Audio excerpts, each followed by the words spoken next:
Fact number 1. Daylight savings time is super annoying because no one wants to wake up an hour earlier to go to school. Although coming to school an hour later isn't all that bad. Daylight savings time is accredited to Benjamin Franklin, who suggested the idea. What people don't know is that Benjamin Franklin suggested the idea as a joke. While living in Paris, Franklin noticed that most Parisians woke up around noon. He realized that at noon, the Parisians had already wasted 6 hours of daylight. In a satirical piece he published in Journal de Paris, Benjamin Franklin sarcastically suggested a number of ways for Parisians to make the most of their daylight hours. Attacks on window shutters that kept the sun out, a rationing of candles, church bells and cannons would ring as the sun rose every morning, and, wait for it, daylight savings time. Unfortunately for Benjamin Franklin and miserable school children around the United States, the idea of daylight savings time was taken more seriously than the attacks on window shutters, and daylight savings time is still used today, as we all know. Fact number 2. One of our greatest presidents, Abe Lincoln, had a really high-pitched voice.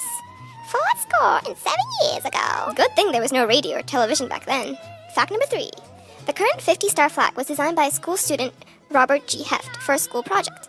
Although Congress approved the flag, Robert G. Heft's teacher didn't, and he got a B- for his project. Poor Robert G. Heft. Fortunately, the teacher reconsidered and gave him an A. Fact number 4. My lucky number means death in Chinese.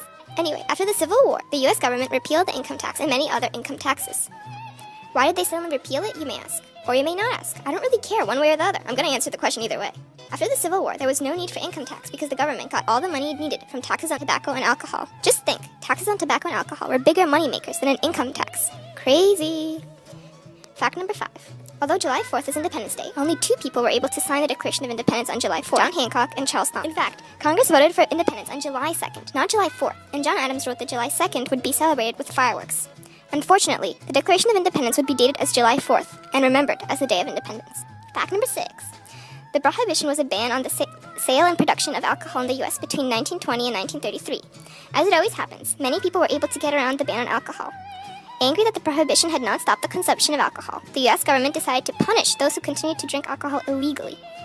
The U.S. began to mix poison, such as methyl alcohol, gasoline, benzene, and other poisons into the alcohol. By the end of the Prohibition, at least 10,000 people would have died. Fact number 7. John F. Kennedy, who loved Cuban cigars, bought 1,200 of them, then promptly signed in a decree that banned all Cuban products from the United States. I guess that's the good thing about being the president.